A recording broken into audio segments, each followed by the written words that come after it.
کا تم چاہتے کیا ہو؟ میں نے عرض کیا کہ واقعی آپ کو سونا بنانا آتا ہے؟ بابے نے خالی خالی آنکھوں سے مجھے دیکھا اور کہا، ہاں میں نے جوانی میں یہ ہنر سیکھا تھا۔ میں نے عرض کیا کہ کیا آپ مجھے یہ نسخہ سکھا سکتے ہیں؟ بابے نے میری طرف گھور کے دیکھا اور کہا کہ تم یہ سیکھ کے کیا کرو گے؟ میں نے عرض کیا میں دولت مند ہو جاؤں گا۔ بابے نے زوردار قہقہہ لگایا اور کافی دیر تک ہنستا رہا۔ جب وہ ہنستے ہنستے تھک گیا تو بولا، تم دولت مند ہو کر کیا کرو گے؟ میں نے جواب دیا، میں دنیا بھر کی نعمتیں حاصل کروں گا۔ بابا نے کہا کہ چلو یہ نعمتیں تمہیں حاصل بھی ہو گئیں تو پھر کیا کرو گے؟ میں نے جواب دیا، میں خوش ہوں گا اور مجھے سکون ملے گا۔ اس نے مسکراتے ہوئے میری طرف دیکھا اور کہا، گویا تمہیں سونا اور دولت نہیں، سکون چاہیے۔ میں خاموشی سے اس کی طرف دیکھتا رہا اور کافی دیر تک خاموش گھورتا رہا۔ بابے نے مجھے جھنجھوڑا اور کہا، دراصل تم سکون اور خوشی کی تلاش میں یہاں آئے ہو۔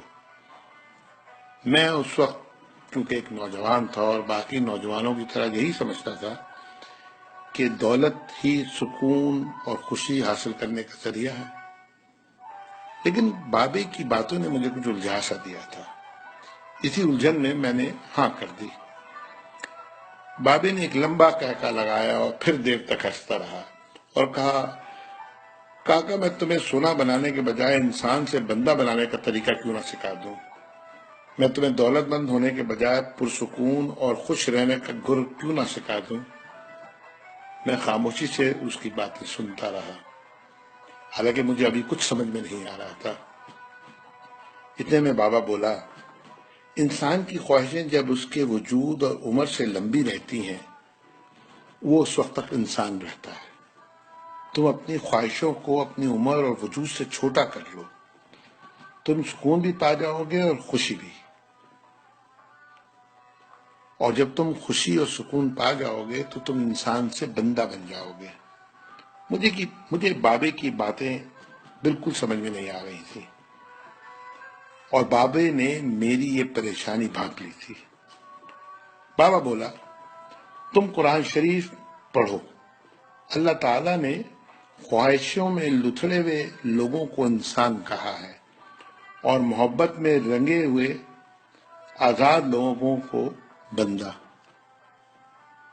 دنیا میں کتنے انسان آئے اور بہت دولت کمائی، بڑی عمارتیں بنائی، کیا وہ سب ساتھ لے گئے تھے؟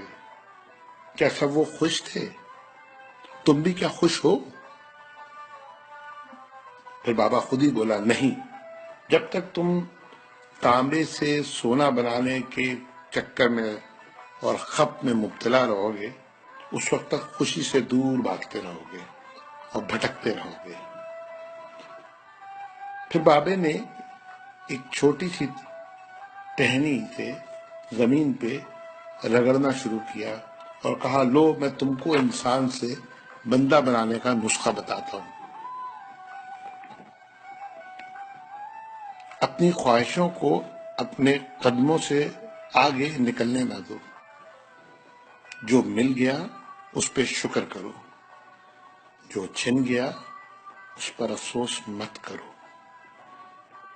جو مانگے اسے دے دو، جو بھول جائے اسے بھول جاؤ۔